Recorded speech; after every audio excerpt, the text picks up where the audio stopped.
रखिए, बाप जिंदा है तो बाप ही वली बनेगा। बाप अगर पागल है दिमागी तौर पर तो फिर चचा वली बनेगा, और चचा नहीं है तो बेटा नहीं, लड़की का भाई वली बनेगा। बहरहाल खून का कोई रिश्ता हो वही वली बनेगा। इसके बिना अगर कोई लड़की शादी करती है तो वो हराम मानी जाएगी। अगर अपने माँ बाप से भागकर कोर्ट मैरिज करके रह रही है तो अल्लाह की कसम हराम है रिश्ता।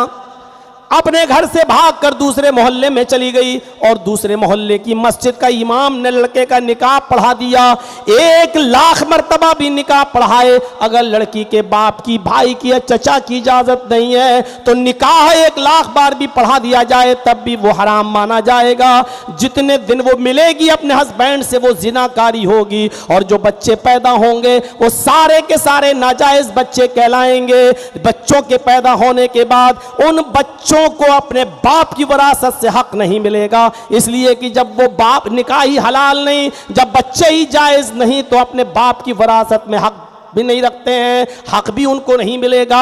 बहुत लंबी दास्तान है, अगर एक मसले को छेड़ दिया तो 2 घंटे उसी में लग जाएंगे हल कराते हुए मेरे भाइयों। इसलिए हम मसलों से बचते हुए असली बात पे आ रहे हैं। इसलिए समाज की लड़कियां सुन लें, अगर ये कदम उठाती हो और दूसरे मोहल्ले में कोई आदमी बुजुर्ग, हाजी साहब मैं मेरी बेटी बन जाओ, तेरे मुंह से कह रहे हैं ऐसे बेटी हो जाएगी तेरी। दूसरे मोहल्ले में गए, वहां का एक हाजी साहब खड़े हुए कहने लगे चलो तुम्हारे बाप ने नहीं बैठ रहे तो क्या मैं तुम्हारा बाप हूं, हाँ इजाजत है निकाह पढ़ा दो, तेरे कहने से हो जाएगा, ये हराम ही रहेगा। और मौलवी जर्जीस जैसा कोई बैठ जाए, अल्हम्दुलिल्लाह नहमदु व नस्तईनु व नस्तगफिरु, 1,00,000 मर्तबा भी दुआ पढ़ दे, या अय्युहल्लज़ीना आमनु तक़ुल्लाह हक़्क़ तुक़ातिह, और या अय्युहन्नासु तक़ू रब्बकुमुल्लज़ी ख़लक़कुम मिन नफ़्सिन वाहिदा, या अय्युहल्लज़ीना आमनु तक़ुल्लाह व क़ूलू क़ौलन सदीदा। 1,00,000 मर्तबा भी अगर आयतें पढ़ देंगे तब भी हराम रहेगा, रिश्ता हलाल नहीं हो सकता है। मामूली चीज समझ रखिए, अल्लाह के नबी ने निकाह पढ़ा दिया और खुद उसके वली बन गए इसलिए कि उसका बाप नहीं था। हाँ, एक और लड़की है जो गैर मुस्लिम है, इस्लाम ले आई है और उसके माँ बाप ने उसको घर से निकाल दिया है। उसके बाप तो हैं, माँ तो है, भाई तो है, चचा तो है, लेकिन वो अपने घर में नहीं जा सकती है और इस्लाम को छोड़ भी नहीं सकती है। अब वो किसी मुस्लिम लड़के से शादी करना चाह रही है। ऐसी सूरत में निकाह पढ़ाने वाला काजी उसका वली बनेगा और कहेगा कि हाँ मैं इजाजत दे रहा हूं, मैं निकाह पढ़ा रहा हूं और मैं इसका वली हूं, इसलिए कि अब इसके माँ बाप तो इसका वली बन नहीं सकते और ये इस्लाम छोड़ नहीं सकती, इसलिए निकाह पढ़ाने वाला काजी वली बनेगा और वही उसका निकाह पढ़ाकर उसकी रुखसती भी कर देगा। ये जायज है, ये शरन ठीक है। तो मेरे प्यारे साथियों, लेकिन जिसका बाप है मुस्लिम लड़की और बाप है, भाई है, चचा है और वो भाग गई है और दूसरे इलाके में जाकर वहां किसी को अपना बाप बनाकर शादी करना चाहती है, तो लाख वो गवाही दे उसका निकाह जायज नहीं होगा, लाख मौलाना कलमा पढ़ ले उसका निकाह जायज नहीं होगा। ये इस्लाम के अंदर संजीदगी है कि उसका निकाह हो गया और वो चली गई, कुरान की सूरतों को मेहर बना दिया गया है। ये संजीदगी देखिए, न बारात आई, न हल्दी मली गई, न उबटना मला गया, न सालियां आई अपने जीजा के हाथ में अंगूठी पहनाने के लिए, न देखने का कोई रस्म और रवाज चला, न इधर से चोर आए न उधर से डाकू। चोर डाकू समझ रहे हो ना, बार बार नहीं बताऊंगा। तो मेरे भाइयों कुछ पता नहीं चला और रिश्ता हो गया, रिश्ता हो गया, शादी हो गई। अंदाजा लगाइए ये संजीदगी है और इतनी सादगी के साथ निकाह हो जाने के बाद भी मेरे भाइयों आज 1400 साल के बाद इस शादी का तस्करा हो रहा है। आज इस शादी का तस्करा हो रहा है। अभी आपने उस तस्करा सुना, अडानी और अंबानी हैं, वो उसका जो लड़के का निकाह हुआ, शादी हुई, हजारों करोड़ रुपया, हजारों लाखों नहीं, हजारों करोड़ रुपया शादी पे खर्च हुआ।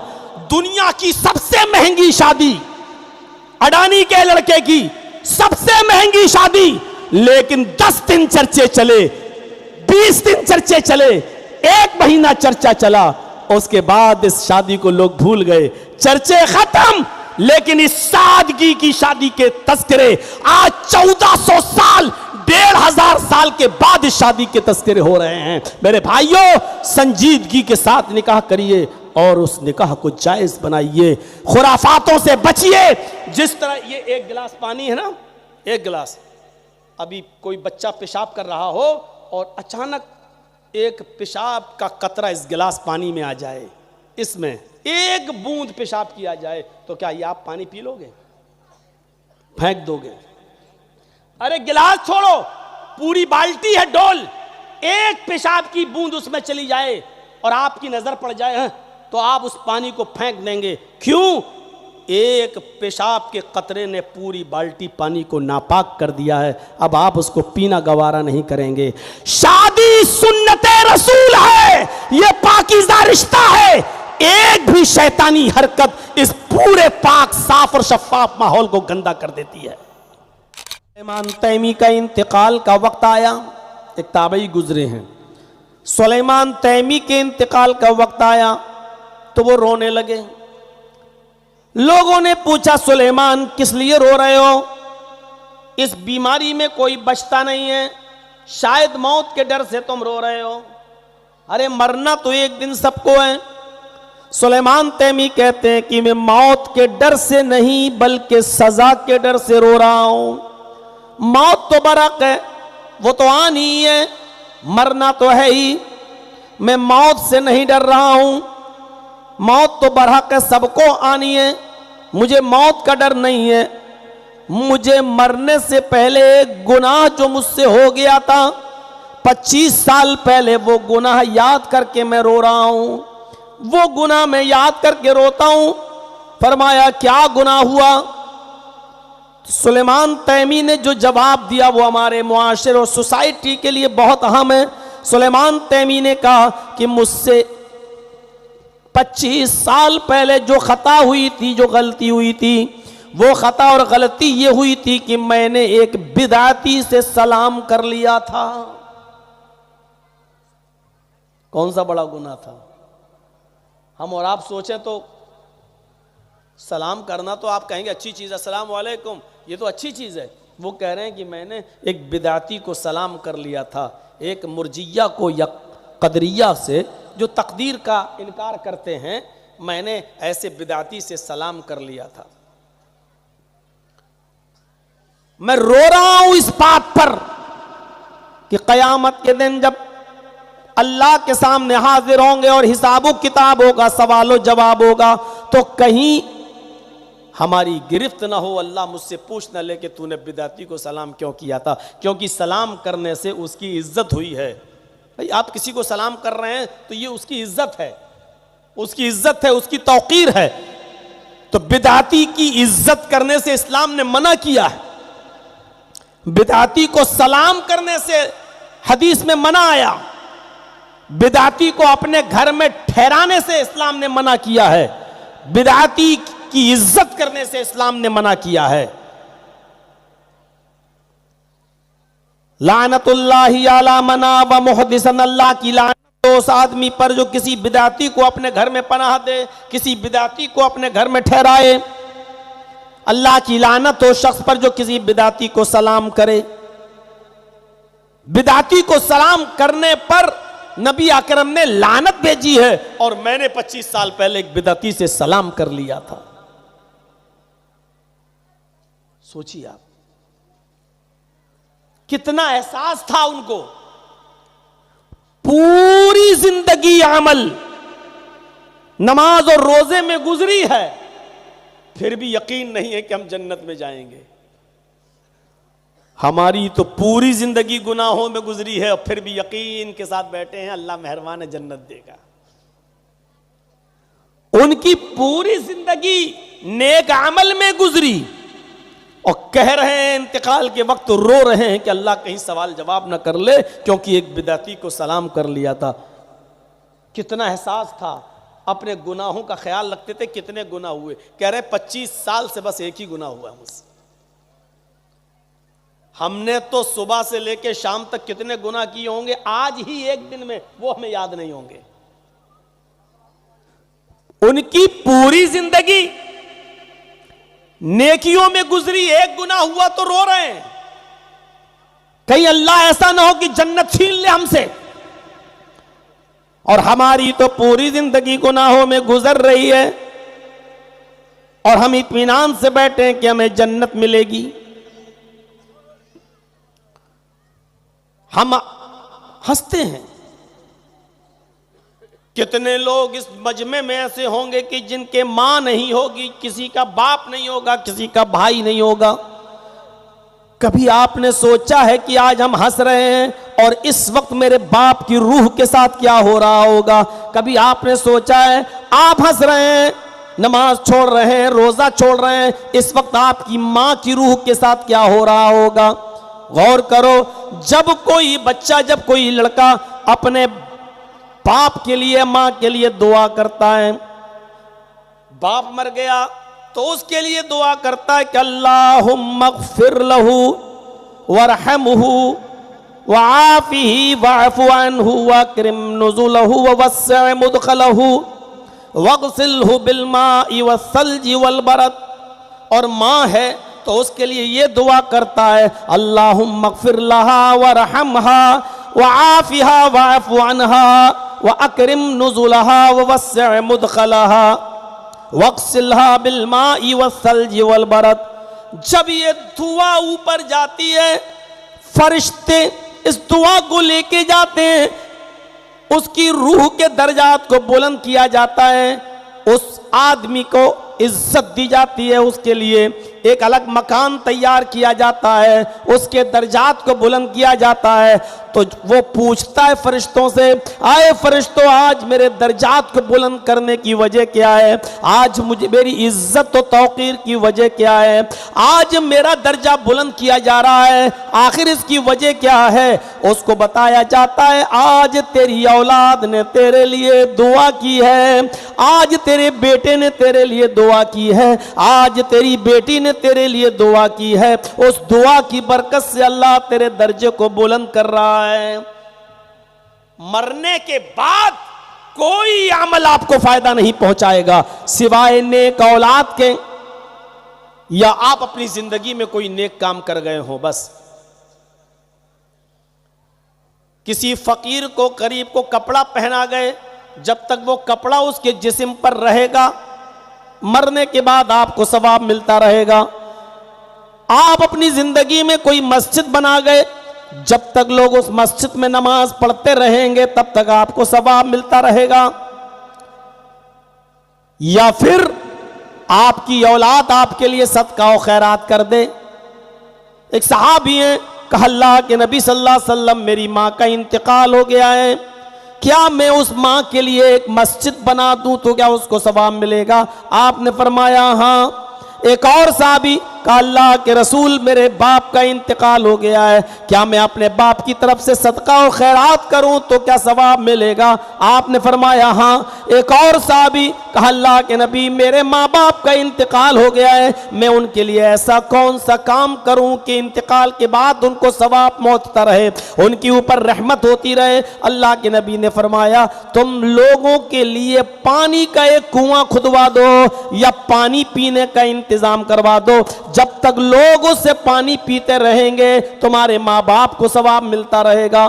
कभी आपने अपने माँ बाप के लिए ये नेकियां की हैं? कभी आपने अपने माँ बाप के लिए दुआ की है? हम दुआ ही याद नहीं है। बस अल्लाह मेरे बाप को बख्श दे, अल्लाह मेरे बाप को जन्नत दे, अल्लाह उनकी कब्र को, बस इसके अलावा आप अपनी ज़बान में बंगला में बोलते होंगे, हमारे यहाँ उर्दू में, हिंदी में वो लोग दुआ करते हैं। अरे दुआएं भी वो याद करो जो अल्लाह के नबी जनाब मोहम्मद रसूलुल्लाह सल्लल्लाहु अलैहि वसल्लम ने बताई हैं और सिखाई हैं। नाम लेकर कहो, कब्र पे अपना बाप हो, अल्लाहुम्मा इन्ना बी फी जिम्मतिक, आय अल्लाह ये मेरे बाप की कब्र है, ये तेरी जिम्मे में पहुंच चुके हैं। वह हब्ल जवारिक, तेरे पड़ोस में जा चुके हैं, तेरे पास पहुंच चुके हैं। फ़क़ही मिन फितनतिल कब्री, आय अल्लाह इनको कब्र के फितने से बचा। इनको कब्र की मुसीबत से बचा। फ़क़ही मिन फितनतिल क़ब्री व अज़ाबिन नार, और जहन्नम के अजाब से इनको बचा ले, इनकी हिफाजत फरमा। व अंत अहलुल वफ़ाई वल हक़, और तू वफा वाला है और हक वाला है। फ़ग़फ़िर लहू वरहमहू इन्नका अंतल गफ़ूरुर रहीम, तू इनको बख्श दे और इनके ऊपर रहम फरमा, यकीनन तू बहुत ही ज़्यादा बख्शने वाला और बहुत ही ज़्यादा रहम करने वाला है। अभी पूछो किसी को ये दुआ याद है क्या? आप जाकर कह सकते हो? याद रखिएगा, कब्रिस्तान में मुर्दे को दफन करने के बाद वहां पर इज्तिमाई तौर पर सबके साथ हाथ उठाना गलत है। इज्तिमाइयत के साथ हाथ उठाकर दुआ करना बिदात है।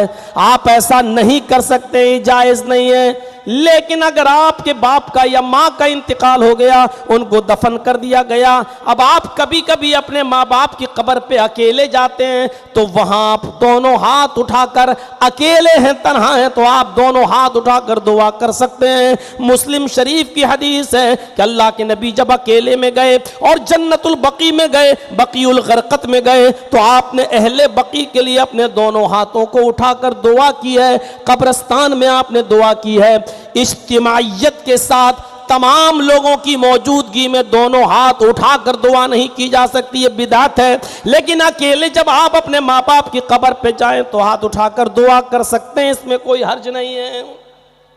मसले याद रखिएगा, ये छोटे छोटे मसले, इनको जहन में रखिएगा। तो मेरे प्यारे साथियों, क्या आप अपने माँ बाप के लिए दुआ कर सकते हैं? दुआ याद है?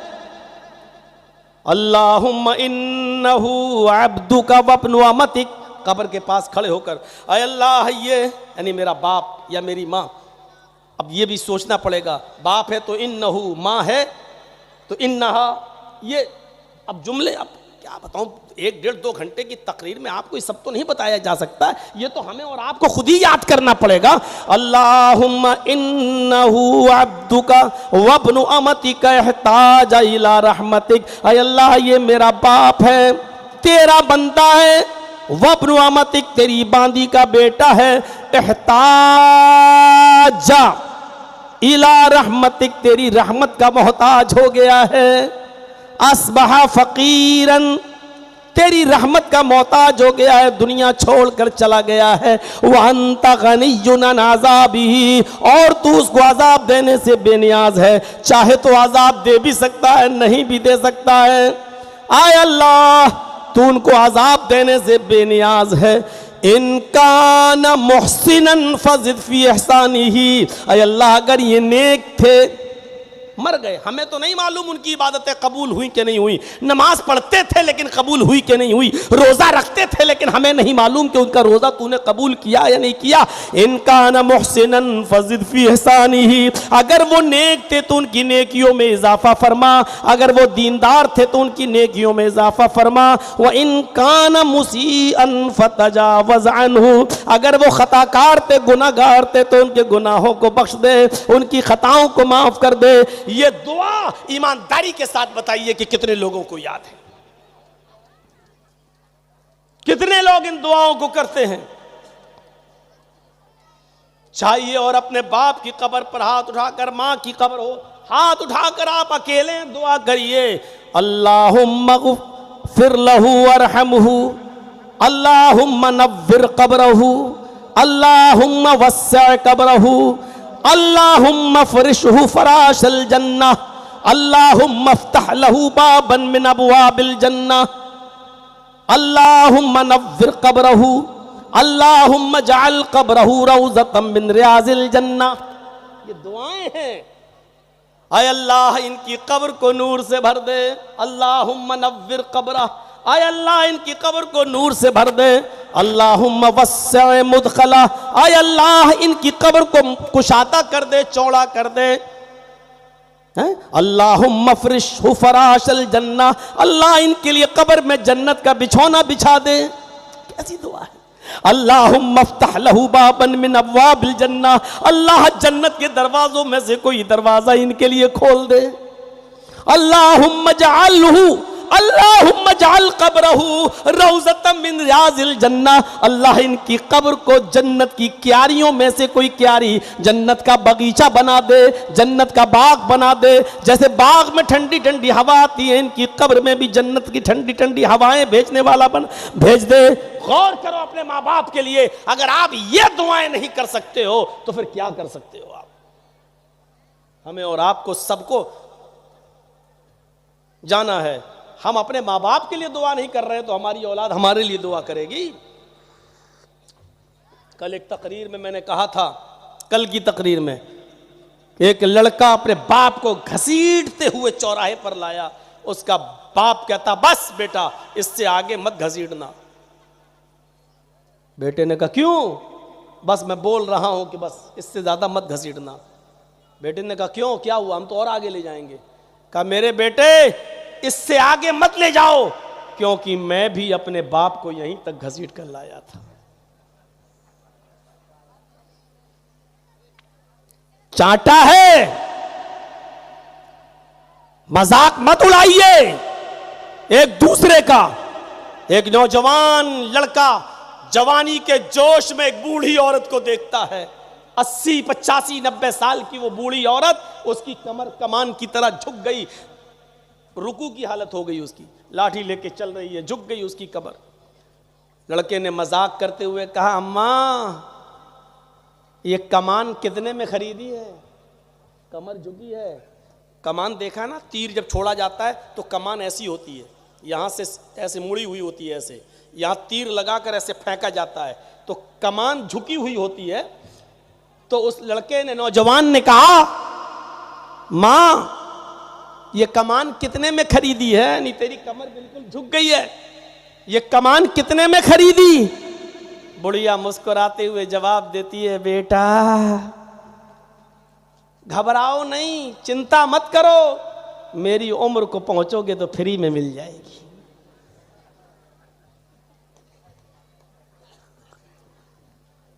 घबराओ नहीं बेटा, मेरी उम्र को पहुंचोगे तो फ्री में मिल जाएगी। रास्ता यही है। आज तुम दूसरों का मजाक उड़ा रहे हो, कल तुम्हारा भी मजाक उड़ाया जाएगा। आज अपने मां बाप को सता रहे हो, तुम्हारी औलाद तुम्हें सताएगी। बाप के लिए यह कहा ही नहीं जा सकता कि अल्लाह के रसूल मेरे बाप हमसे हर वक्त पैसों की डिमांड करते रहते हैं, मैं कमाता हूं बाप मांग लेते हैं। तो अल्लाह के नबी का जवाब यह था, तो क्या हुआ?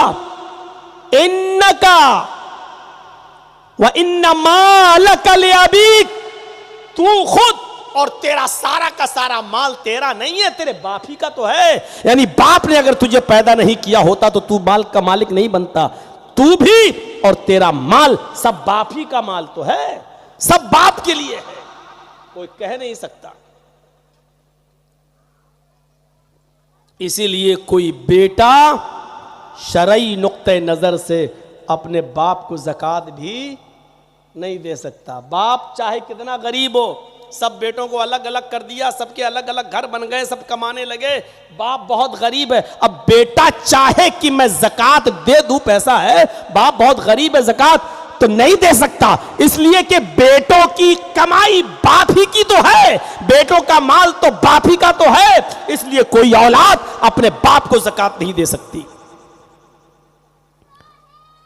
शौहर अपनी बीवी को ज़कात नहीं दे सकता, इसलिए कि बीवी के खाने पीने की, पैसे लत्ते की, कपड़े की सारी जिम्मेदारी शौहर के ऊपर है। शौहर अपनी बीवी को ज़कात नहीं दे सकता, लेकिन बीवी अपने शौहर को ज़कात दे सकती है, क्योंकि बीवी की कमाई बीवी की है।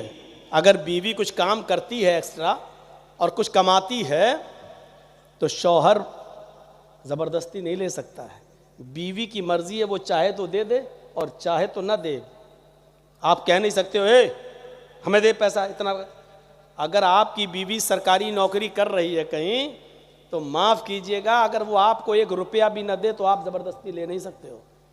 आज औरतें बहुत खुश हो रही होंगी, मौलाना ने बड़ी अच्छी बात बताई है, ऐसे ही बताया करें हमारे लिए। आज खुश हो रही होंगी। वो दे दें अलग बात है, भाई शौहर गरीब है तो वो दे देती चलो, लेकिन अगर शौहर ज्यादा ही गरीब है तो वो ज़कात भी दे सकती है बीवी। मान लीजिए पूरे साल में 50,000 रुपये महीना मिलता है, 50,000 रुपये महीने के हिसाब से पूरे साल में जोड़ो कितना हो गया, 6 लाख रुपया। अब 6 लाख का हिसाब किताब जोड़ोगे तो उसमें बहुत आसानी से 52.5 तोले चांदी आ जाएगी। आपके यहाँ भरी बोलते हैं, 52.5 तोला, तकरीबन 585 ग्राम चांदी बहुत आराम से आ जाएगी। इसका मतलब यह है कि बीवी अब साहिबे निसाब हो गई है, उसके ऊपर ज़कात फर्ज हो गई। अगर वो 1 साल हो गया उस पैसे को, सोना हो ना हो, चांदी उसके पास हो या ना हो, अगर 6 लाख रुपया 5 लाख रुपया उसके पास है और उसमें 585 ग्राम चांदी आ रही है तो उसके ऊपर ज़कात और फर्ज है, वो दे सकती है। अब ज़कात किसको दे?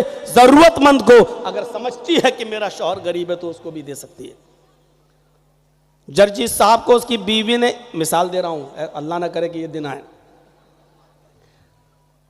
अगर जर्जी साहब को उसकी बीवी ने ज़कात दे दी, लाइए 20,000 रुपये हमारे ज़कात के निकलना है, लीजिए हम आपको दे रहे हैं, ठीक है।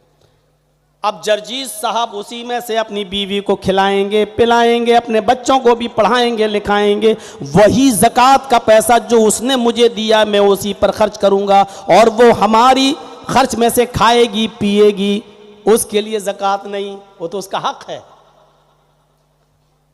शौहर को ज़कात दे रही है, जायज़ है, और शौहर उसी में से खिला रहा है तो बीवी खाएगी क्योंकि उसका हक है, वो उसके लिए ज़कात नहीं मानी जाएगी, क्योंकि शौहर के वो जिम्मेदार है अपनी बीवी को खिलाने का, वो अपने शौहर से अपना हक खा रही है न कि ज़कात, तो उसके लिए जायज़ है मेरे प्यारे साथियों।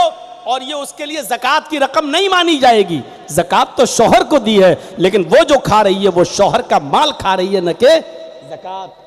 ये जहन में रखिएगा। देखिए कहाँ मैं बहक गया, बात कुछ और करना थी, निकल गया इधर।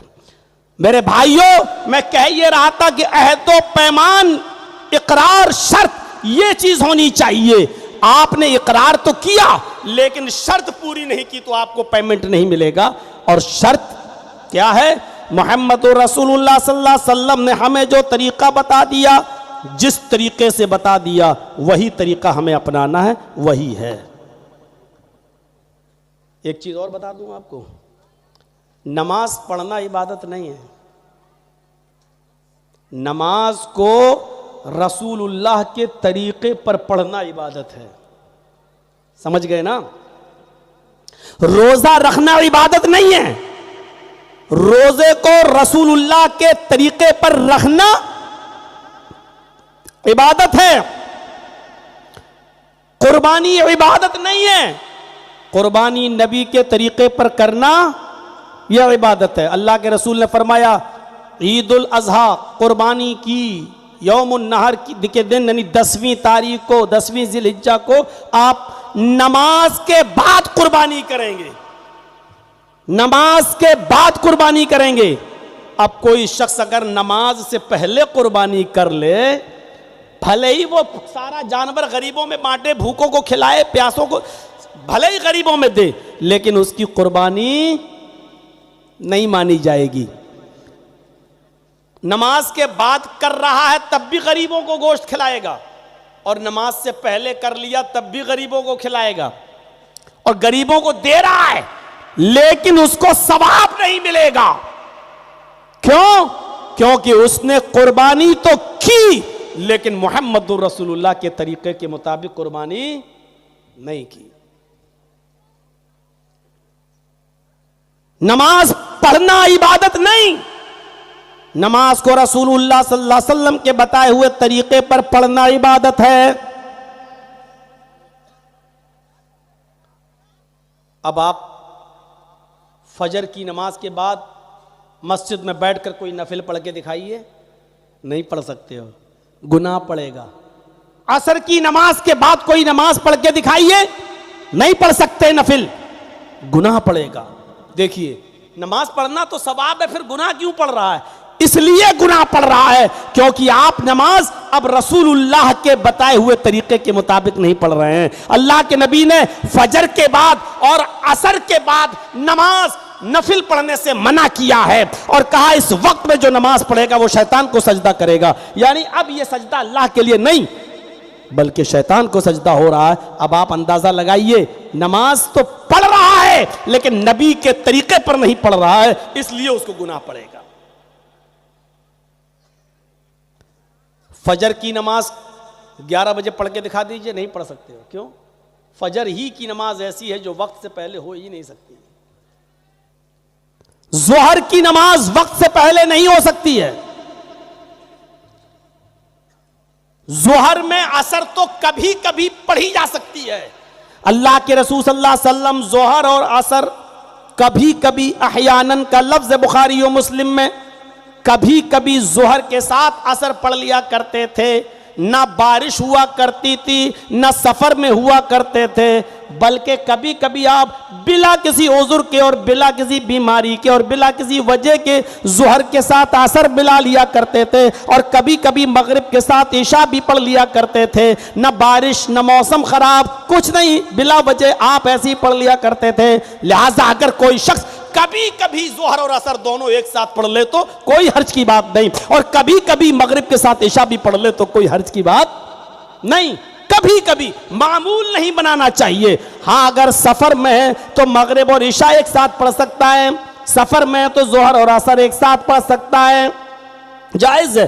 और अपने वतन में, अपने घर में है, अपने बस्ती में है तो कभी कभी जोहर और असर एक साथ और कभी कभी मगरिब और इशा भी एक साथ पढ़ सकता है, उसकी नमाज हो जाएगी, कोई हर्ज नहीं है इसमें। पूरी एक ये पूरी तरीका बता दिया गया। तो नमाज भी हमें पढ़ना है तो नबी के तरीके पर पढ़ना। आपने कलमे के जरिए अपनी बीवी को अपने ऊपर हलाल किया है, लेकिन ये बीवी कलमे के जरिए हलाल तो हो गई है लेकिन ये हर वक्त आपके लिए हलाल नहीं है। अगर आप रोजे की हालत में हो तो बीवी के करीब नहीं जा सकते।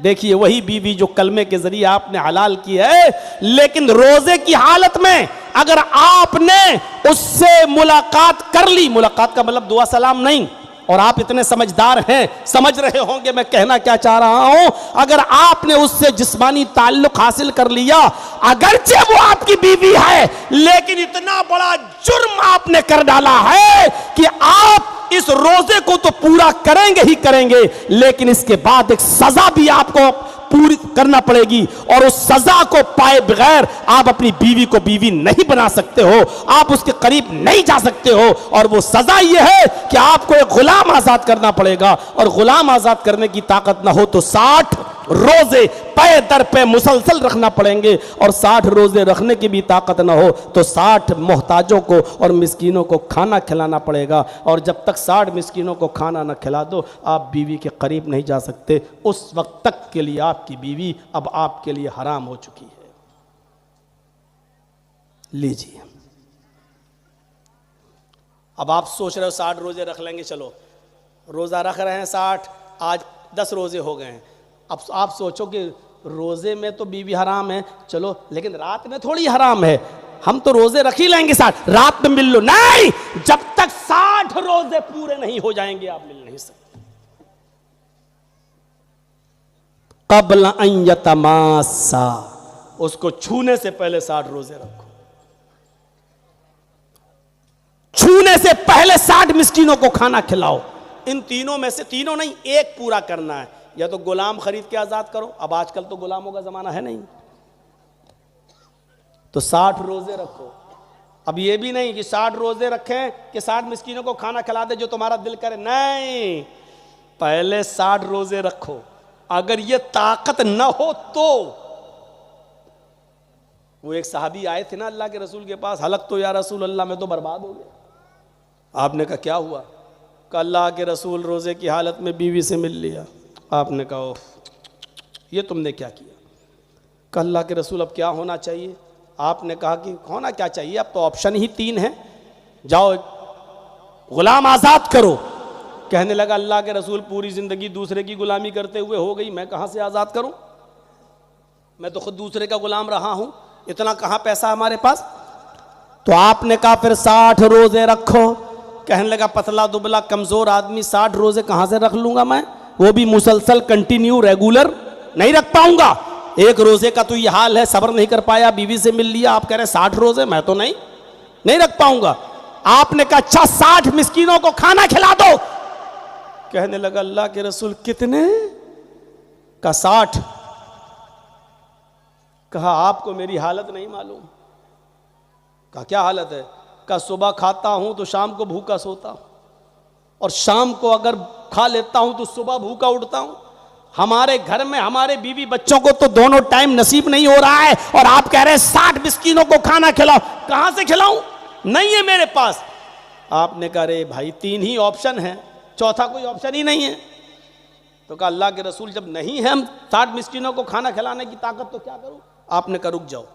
ज़ोहर की अजान का वक्त हुआ, हज़रत बिलाल ने अजान दी, तमाम साहबाए नमाज पढ़ी ज़ोहर की।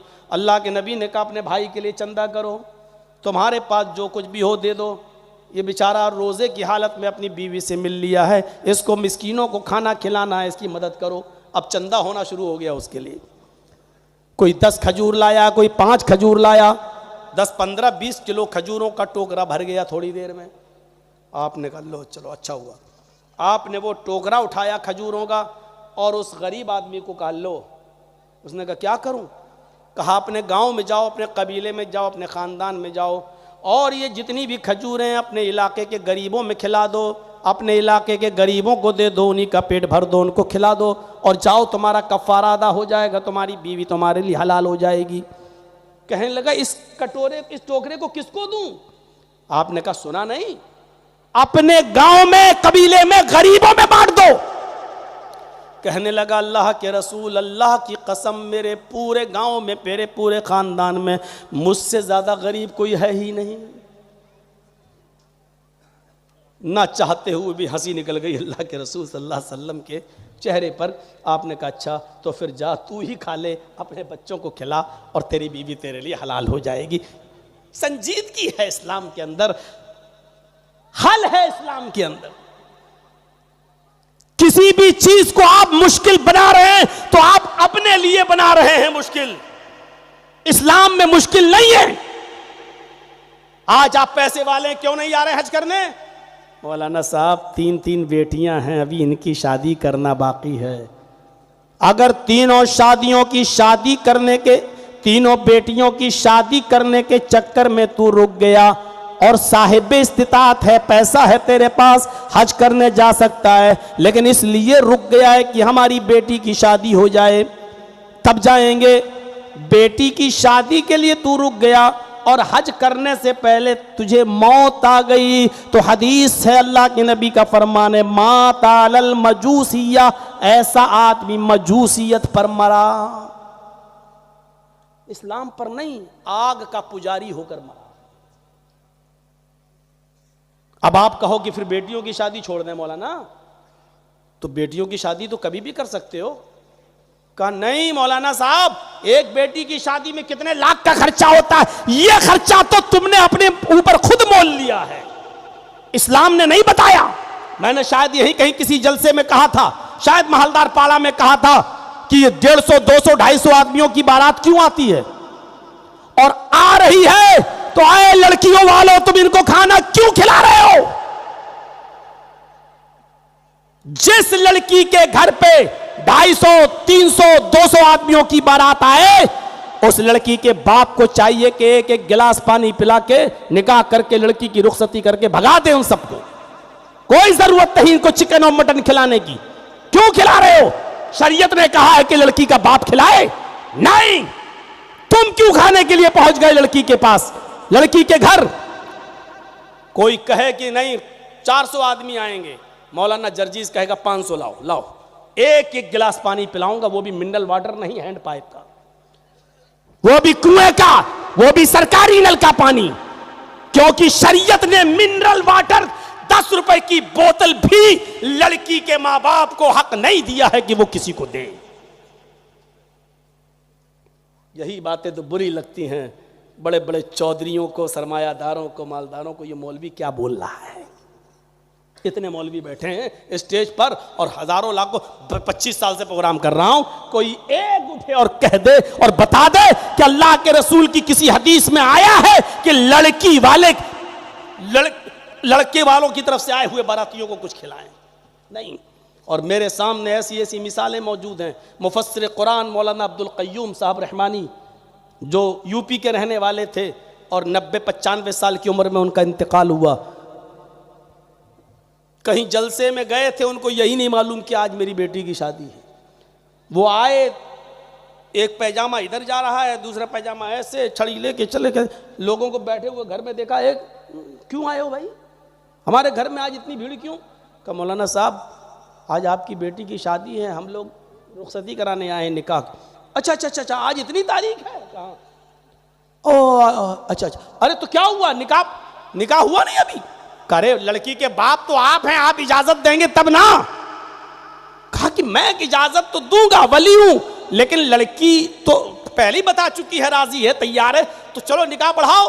और जैसे निकाह हुआ तो उन्होंने कहा कि अब बैठे किस लिए हो, जाओ। लड़के वालों से कहा तुम्हारे साथ 2-4 औरतें आई हैं ना, कहा जाएं हमारे घर में, बेटी को लेके जाएं, अपने घर चली जाएं, ले जाएं। उन्होंने सिर्फ एक गिलास पानी सबको पिलाया था जितने लोग आए थे, मैं खुद जानता हूं, गवाह हूं। सब लोग अगर ऐसा करना शुरू कर देना, बारात अपने आप खत्म हो जाएगी। लड़की वाले अगर ऐसा करना शुरू कर दें, सब खत्म। इसमें हाजी और नवाजी ज्यादा माहौल बिगाड़े हुए हैं। दाढ़ी लंबी, सऊदी अरब का रुमाल डाला, कहाँ जा रहे हैं? बारात में जा रहे हैं, बारात में जा रहे हैं। पान मुंह में खा रहा है, मुंह में रखा हुआ है। अरे साहब कहाँ जा रहे हैं? बारात में जा रहे हैं, बारात में जा रहा है। ये हाजी सबसे बड़ा मुजरिम है, और बारात में जा रहे हैं। अबे बारात का हुक्म क्या तेरे बाप ने दिया है? शरीयत में कहां से आया? जा रहा सऊदी अरब का रुमाल डाल के, लगता है यही सबसे बड़ा मौलवी है कि बारात में जा रहे हैं, ऐसे करके पान खा रहा है, तंबाकू खा रहा है, बारात में जा रहे हैं। और ये मेरे भाइयों, शरीयत ने आसानियां पैदा की हैं, उन आसानियों का फायदा उठाओ। कितनी आसानी! अल्लाह के रसूल, मुझसे ज्यादा गरीब कोई है ही नहीं। आपने कहा जा, हंसी आ गई, कहा जा तू खा ले, अपने बच्चों को खिला दे और बीवी तेरी हलाल हो जाएगी, जा ले जाओ। ओफो, एक औरत अल्लाह के नबी के पास आती है और कहती है कि अल्लाह के रसूल, मैं अपने आप को आपको हिबा कर रही हूं, मैं अपने आप को आपको हिबा कर रही हूं, मैं आपके साथ शादी करना चाहती हूं। देखिए, एक औरत कह रही है मैं आपके साथ शादी करना चाहती हूं। यह दलील है इस बात की कि कोई लड़की भी किसी लड़के से डायरेक्ट कह सकती है कि मैं तुम्हारे साथ निकाह करना चाहती हूं, आपका क्या इरादा। लेकिन एक बार, रात भर मोबाइलों पे नहीं। वो आई और बैठ गई, कहा अल्लाह के रसूल मैं आपसे निकाह करना चाहती हूं। अल्लाह के नबी खामोश। उसने फिर कहा अल्लाह के नबी आपने सुना नहीं, मैं आपसे शादी करना चाहती हूं। आप फिर खामोश। बुखारी किताब उन निकाह, आपने, वो फिर कहने लगी अल्लाह के नबी आप जवाब तो दीजिए हाँ या नहीं, मैं आपसे निकाह करने के लिए आई हूं, मैं चाहती हूं, मैं अपने आप को आपके हवाले कर रही हूं। आपकी खामोशी देखी तो एक सहाबी बोले क्या हो गया आपको, हाँ ना का जवाब दीजिए उसको। अल्लाह के रसूल अगर आपको नहीं करना है तो फिर मेरे साथ करा दीजिए, मुझे जरूरत है। तो अल्लाह के रसूल ने ऐसे सहाबी को देखा, उस औरत से कहा देखो मैं तो नहीं कर पाऊंगा, अब नहीं, तुम अगर इसके साथ करना चाहो तो कर लो, इसको जरूरत है। तो कहा ठीक है, अगर आप नहीं, पहले तो मैं आपके लिए हूं, अगर आप नहीं करना चाहते तो इनके साथ कर दीजिए। कहा ठीक है। अब उस सहाबी को बुलाए, इधर आओ, जो चीज में जो शर्त है देखिए वो क्या। आपने कहा महर क्या दोगे, महर क्या दोगे, आप क्या मोहर बोलते हैं, वो मोहर कितना है? अबे मोहर तो वो होती है जो लगाई जाती है, वो मोहर नहीं होता है। पूछा महर क्या दोगे अपनी बीवी को, होने वाली को? तो कहता अल्लाह के नबी वो तो कुछ नहीं है मेरे पास। सोचो, महर देने के लिए कुछ नहीं हो, कह रहा शादी करा दो। आसानी देखिए इस्लाम के अंदर। हाय अल्लाह के नबी, नहीं है मेरे पास, मा इंदी शैउन, कुछ नहीं है देने के लिए। आपने कहा अच्छा एक काम करो, मामूली सी चीज मांग ली, मामूली सी। आपने कहा घर जाओ और कोई चीज मिल जाए तो लेकर आ जाओ, जो भी हो। वो गया और घर से लौट कर आया तो कहता मां वजद तो शैअन या रसूल अल्लाह, कोई चीज नहीं मिली घर में। आपने कहा अच्छा दोबारा जाओ। उसने कहा जब कुछ है ही नहीं तो क्या करूं। आपने कहा बहुत मामूली सी चीज, इल्तमिस खातमम मिनल हदीद, लोहे की अंगूठी मिल जाए तो वही ले आओ। लोहे की, सोने की नहीं, चांदी की नहीं, लोहे की। जलसे के बाहर मेला लगा होगा, वहां बिक रही होंगी 2-2 रुपए की, 3-3 रुपए की लोहे की अंगूठी, जाओ यही ले आओ। वो अपने घर दोबारा गए, घर में पूछा, लौट के आए, कहते मां वजद तो खातमम मिनल हदीद, अय अल्लाह के रसूल लोहे की अंगूठी भी नहीं मिली मुझे। अच्छा तब कैसे तुम्हारा निकाह होगा भाई, उसको मेहर तो कुछ देना पड़ेगा, शुरुआत ही में मेहर। अभी ऐसी बहुत सी माँ बहनें बैठी होंगी जिनकी शादियों के 25-25, 30-30 सालें गुजर गई होंगी और अभी तक उनको मेहर नहीं मिला। यहां बगैर मेहर के शादी नहीं हो रही है। और पता नहीं कौन से आपके इलाके के मुल्ला मौलवी हैं जो निकाह पढ़ा भी देते हैं। मैंने आज तक कोई निकाह ऐसा नहीं पढ़ाया जब तक कि उसी दिन मेहर न लेकर और गवाहों के जरिए उस मेहर को लड़की के हाथ तक नहीं पहुंचा दिया। मैंने आज तक ऐसा कोई निकाह नहीं पढ़ाया। या ये कि ऐसे लोग मिले हैं हमको, लड़के कहने लगे मौलाना साहब मेहर मैं दूंगा, लेकिन आप के हाथ में ना देकर रुखसती होगी, मेरी बीवी मेरे घर आएगी, हम अपने हाथ से दे देंगे, आज ही दे देंगे। ठीक है, ये भी तरीका सही है। उसने कहा, हमने कहा ठीक है।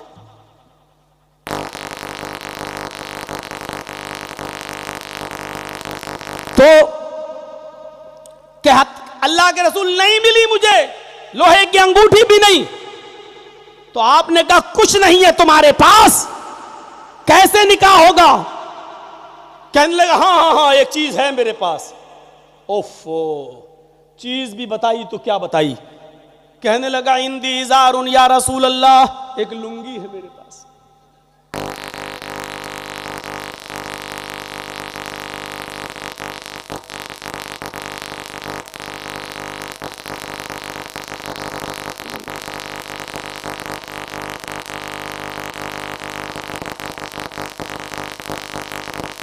हो गया काम।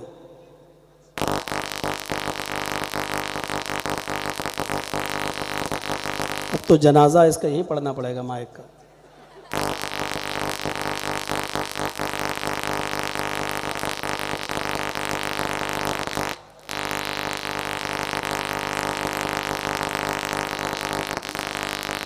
ओफ, आप लोग थोड़ा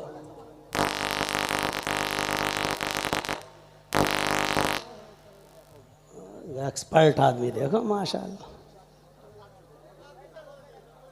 चलिए चलिए, अगर इससे काम चल रहा तो चलाइए। हाँ, आपकी से अगर गड़बड़ होगा तो आपको पैसा रुक रुक के मिलेगा अगले साल तक। तो सुनिए मेरे भाइयों, उसने क्या कहा, एक चीज है मेरे पास अल्लाह के रसूल। क्या? काइंदी इजार, एक लुंगी है मेरे पास। और आपने कहा अच्छा नहीं, कहा नहीं नहीं पुरानी। क्या करते हो? कहा घर पे जाता हूं, सोता हूं तो पहन लेता हूं। लुंगी भी बताई तो कौन सी जो रोज पहन के सोता है, पुरानी। आपने कहा चलो पुरानी भी चल जाएगी, दे दो उसको मेहर में। कहने लगा उसको दे दूंगा तो फिर मैं क्या पहनूंगा। तो आपने कहा फिर बता क्यों रहे हो। कहा बता रहा हूं, आधी दे दूंगा फाड़ के, आधी से अगर काम चल जाए तो आधी दे दूंगा, निस्फुल्ली व निस्फुल्ला, आधी मेरे लिए आधी इसके लिए। अल्लाह के नबी ने कहा आधी तो बेकार हो जाएगी, जब फाड़ दोगे तो आधी तो उसके किसी काम की नहीं रहेगी, और आधी में तू भी क्या करेगा। तो उसने कहा मैं कुछ करूं ना करूं, कम से कम कहीं थक जाऊंगा, बिछा के बैठ तो जाऊंगा उस पर, मैं पूरी नहीं दे सकता हूं। अल्लाह के रसूल ने कहा अगर देना हो तो पूरी दो, नहीं देना तो छोड़ दो। कहने पूरी तो नहीं दे सकता हूं, निकाह हो या ना हो। बैठ गया, उठ के जाने लगा। आपने कहा इधर आओ, कहाँ जा रहे हो। अल्लाह के रसूल कुछ नहीं है, लोहे की अंगूठी तक नहीं है, एक लुंगी है तो आधी आप लेने रहे हैं मेहर मानने के लिए, तो हम क्या करेंगे? जा रहे हैं खेती बाड़ी करेंगे, जा रहे हैं अपने बाग में। अल्लाह के नबी ने कह इधर आओ, ये बताओ तुम्हें कुरान कितना याद है? सब लोग सुनिएगा, आए है शरीयत देखिए, आसानी देखिए, तुम्हें कुरान कितना याद है? कहा अल्लाह के नबी सल्लल्लाहु अलैहि वसल्लम मुझे कुरान की सूरह मुल्क याद है, सूरह हश्र याद है, सूरह जुमा याद है, सूरह मुनाफिकून याद है, सूरह क़यामा याद है, सूरह दहर याद है, सूरह नबा याद है। इतनी सूरतें याद है तुमको? हाँ। आपने उस औरत से पूछा, या औरत, इस आदमी के पास नकद देने के लिए कुछ नहीं है, क्या कुरान की ये सूरतें तुझे याद हैं? उसने कहा नहीं। आपने फरमाया अगर कुरान की ये सूरतें वो तुझे सिखला दे और तुझे याद करा दे और यही तेरा मेहर हो जाए, तो क्या इस मेहर को तू कबूल करती है? क्या कुरान की इन सूरतों को अपना मेहर मानने के लिए तैयार है? कहने लगी अल्लाह के नबी, जिसके निकाह में कुरान की सूरतें मेहर बन जाएं, उससे ज़्यादा पाकीज़ा और बाबरकत निकाह किसका हो सकता है? मुझे ये सूरतों का मेहर बनाना पसंद है। आपने उस औरत का निकाह वहीं पढ़ा दिया। सुनो, जिस औरत के माँ बाप ना हो, जिस औरत का भाई ना हो, चचा ना हो, कोई ना हो इस दुनिया में, तो निकाह पढ़ाने वाला काजी ही उसका वली बनेगा। बगैर वली के औरत निकाह नहीं कर सकती है। याद रखिए, बाप जिंदा है तो बाप ही वली बनेगा। बाप अगर पागल है दिमागी तौर पर तो फिर चचा वली बनेगा, और चचा नहीं है तो बेटा नहीं, लड़की का भाई वली बनेगा। बहरहाल खून का कोई रिश्ता हो वही वली बनेगा। इसके बिना अगर कोई लड़की शादी करती है तो वो हराम मानी जाएगी। अगर अपने माँ बाप से भागकर कोर्ट मैरिज करके रह रही है तो अल्लाह की कसम हराम है रिश्ता। अपने घर से भागकर दूसरे मोहल्ले में चली गई और दूसरे मोहल्ले की मस्जिद का इमाम ने लड़के का निकाह पढ़ा दिया, 1,00,000 मरतबा भी निकाह पढ़ाए, अगर लड़की के बाप की, भाई की या चचा की इजाजत नहीं है तो निकाह 1,00,000 बार भी पढ़ा दिया जाए तब भी वो हराम माना जाएगा। जितने दिन वो मिलेगी अपने हस्बैंड से वो जिनाकारी होगी, और जो बच्चे पैदा होंगे वो सारे के सारे नाजायज बच्चे कहलाएंगे।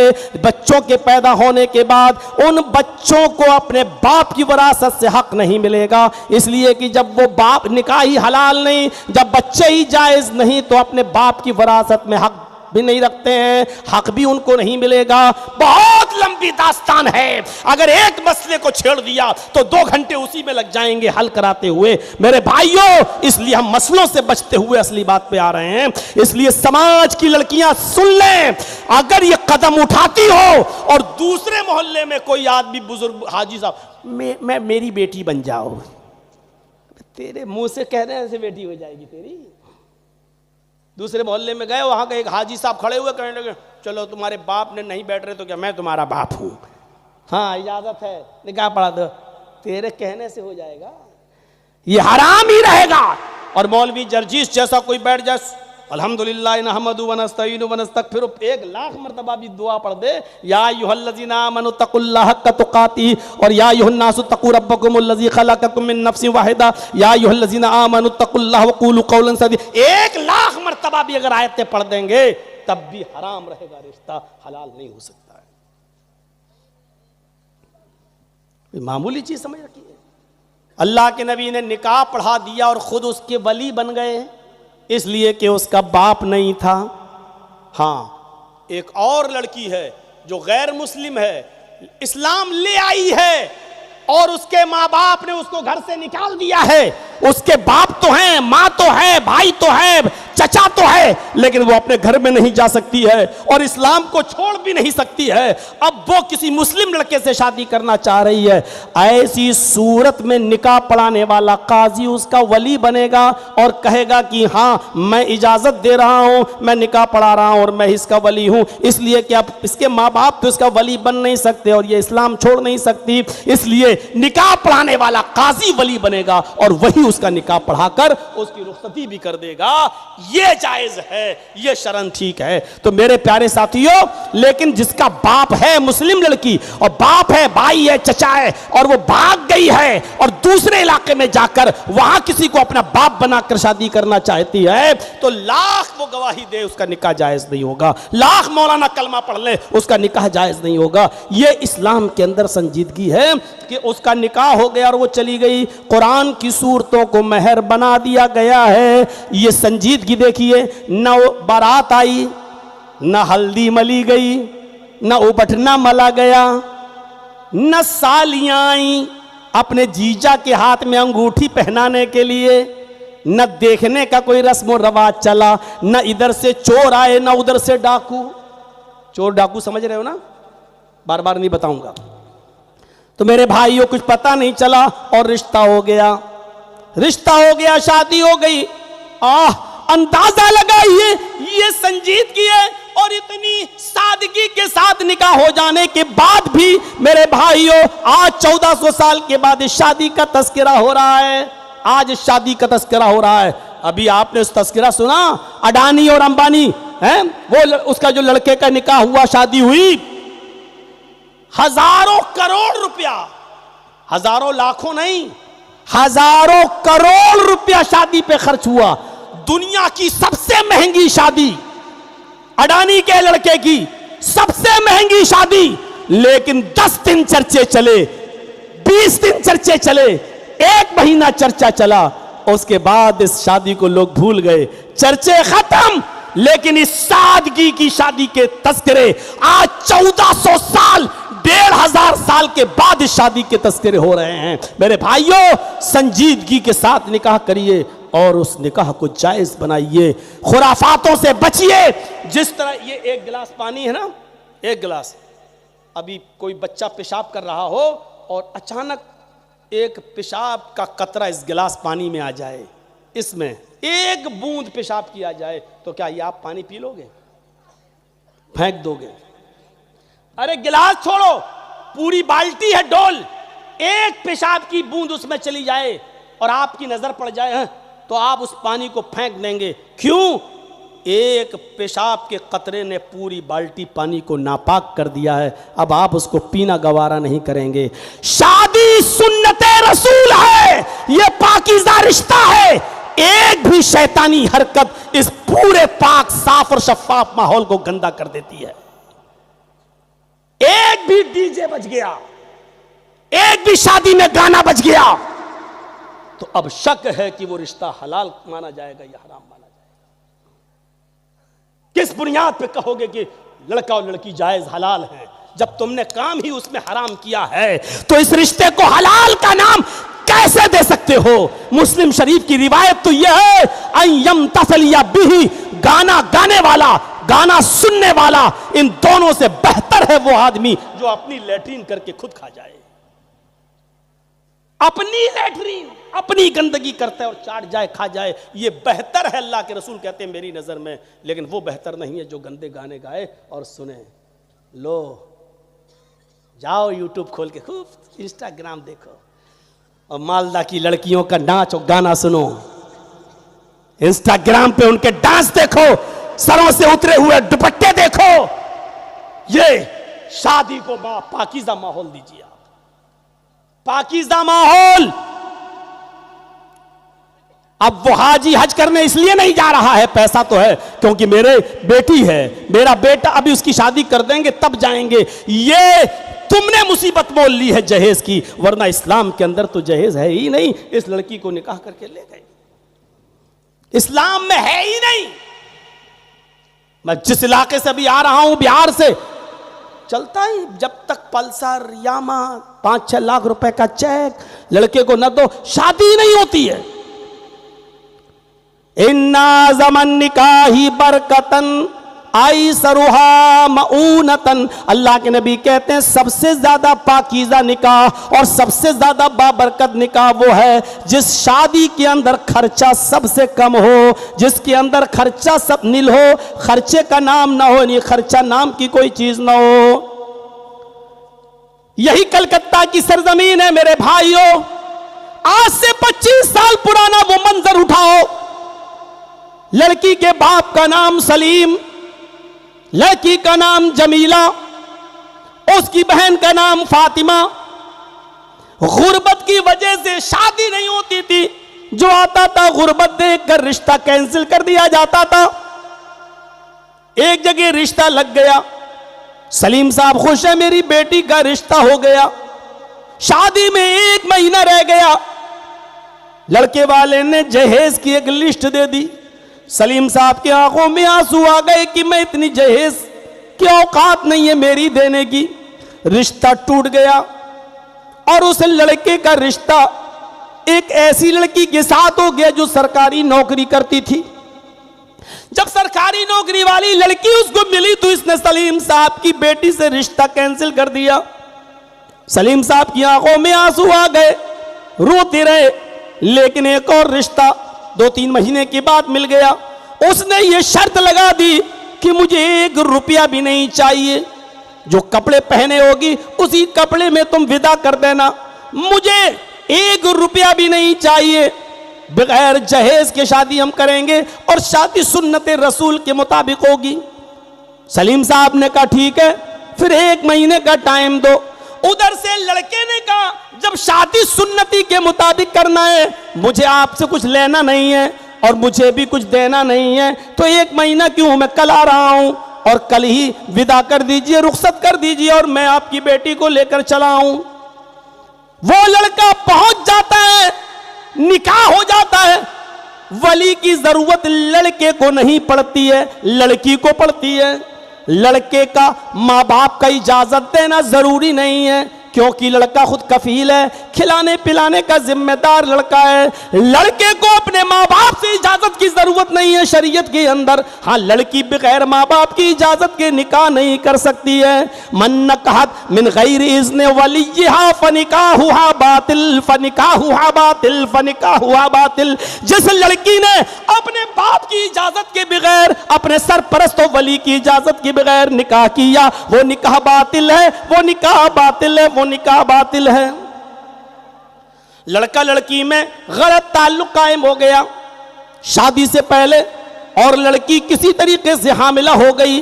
समाज के चौधरी मिलके पंचायत बिठाते हैं, इतना लंबा चौड़ा जुर्माना लगाते हैं मेरे भाइयों की, जुर्माना के डर से कि इतना तो दे नहीं पाएंगे, तो चलो लड़का लड़की की शादी करा दें। सुन लीजिए, जो लड़की शादी से पहले हामिला हो चुकी है, जिसका हमल ठहरा है, हमल ठहरने के बाद उस लड़की का निकाह इस लड़के से भी नहीं हो सकता है जब तक कि वो बच्चा पैदा ना हो जाए, जब तक कि वज़े हमल ना हो जाए। भले ही उसी के साथ क्यों ना निकाह करो जिसका हमल है, जब तक वो बच्चा पैदा ना हो जाए उस लड़की का निकाह जायज नहीं है और इस लड़के का निकाह भी जायज नहीं है।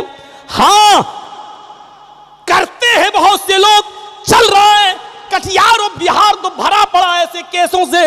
लड़की हामिला हो गई, अब लड़की के माँ बाप ने कहा तुमने मेरी बेटी की इज्जत पामाल कर दी, अब तुम निकाह करो। और किराए की टट्टू मौलवी कितना है, अपनी जमात में कितने मौलवी हैं जो निकाह पढ़ा देते हैं कि चलो तेरा हमल तू ही इसको रख। मेरे भाइयों, शादी से पहले जो हमल ठहरा है वो हराम है, अब तुम्हारे निकाह से हलाल नहीं हो जाएगा, क्योंकि लड़की ही जब हलाल नहीं तो बच्चा कैसे हलाल है। शादी अब हुई है तो बच्चा तो शादी से पहले का ठहरा हुआ है, निकाह तो तेरा अब हुआ है, तो उस बच्चे को हलाल कैसे कहा जाएगा। वो बच्चा जब पैदा होगा तो भले ही तू उसका बाप क्यों ना बन जा, भले ही उसके और माँ से निकाह क्यों ना कर ले, लेकिन वो बच्चा अपने बाप की विरासत में हक नहीं पाएगा।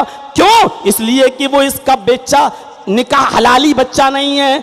बहुत से कानून हैं, हम इस तरफ अभी नहीं जाना चाहते हैं। मेरे प्यारे साथियों, एक इशारे के तौर पर मैंने ये बात आपके सामने कर दी। समाज के लोगों, बचो, आप उस लड़की का शादी उस लड़के से हमल की हालत में नहीं करा सकते हो जिसका हमल ठहर गया। भले ही उसी का हो, निकाह भी उसी के साथ हो रहा हो, लेकिन चूंकि हमल ठहर गया और हालत हमल में निकाह नहीं है, जब तक कि हमल वज़ा ना हो जाए और हमल को जब पैदा ना हो जाए, जब तक बच्चा, अब बच्चा पैदा हो गया, अब लड़का, वही लड़का उस लड़की से शादी कर सकता है, लेकिन ये बच्चा इसके बावजूद भी हलाल नहीं माना जाएगा। शरअन तो इस बच्चे को उसके बाप का नाम भी नहीं, बिन लिखा जाता ना, बिन है फला सनौफ, सनौफ में उसका नाम भी नहीं लिखा जाएगा, शरअन यही है। लेकिन समाज में चल रहा है अब तो उसको बाप बेटे का नाम भी देना पड़ता है। अब सवाल यह है कि जर्जी साहब अगर उसको बाप का नाम या ना दें तो फिर वो अपना बाप किसको ढूंढेगा, ये एक अलग मसला है। और इस पर अगर हमने बहस छेड़ दी तो बहुत लंबी बहस छिड़ जाएगी। मेरे भाइयों आगे बढ़िए, मैं कहना ये चाह रहा था कि मन नकाहत बिन गैर इज़्न वलिया, जिस औरत ने निकाह किया अपने सरपरस्त की इजाजत के बगैर वो निकाह बातिल है। सलीम साहब के पास वो लड़का आ गया, निकाह हो गया, वो अपने माँ बाप भी लाया था लेकिन माँ बाप फर्जी थे। उसने भोपाल से अपने एक बूढ़े को पैसा दिया, एक औरत को पैसा दिया, मियाँ बीवी दोनों बूढ़े, और पैसा देकर माँ बाप बनाकर ले आया। इसके बाद वो निकाह के बाद उस लड़की को ले गया जिसका नाम जमीला था, उस लड़की को ले जाता है। भोपाल उतरने वाले ये बूढ़े लोग उतर जाते हैं और लड़की को अपने साथ हैदराबाद ले जाता है। 3 दिन इस लड़की ने उस लड़की को अपने पास रखा और 3 दिन के बाद हैदराबाद की एक 5 स्टार होटल में इस लड़की को 20,000 रुपए में नीलाम कर देता है। 20,000 रुपए में बेच दिया इस लड़की को और भाग गया। वो रोती रही, वो चीखती रही।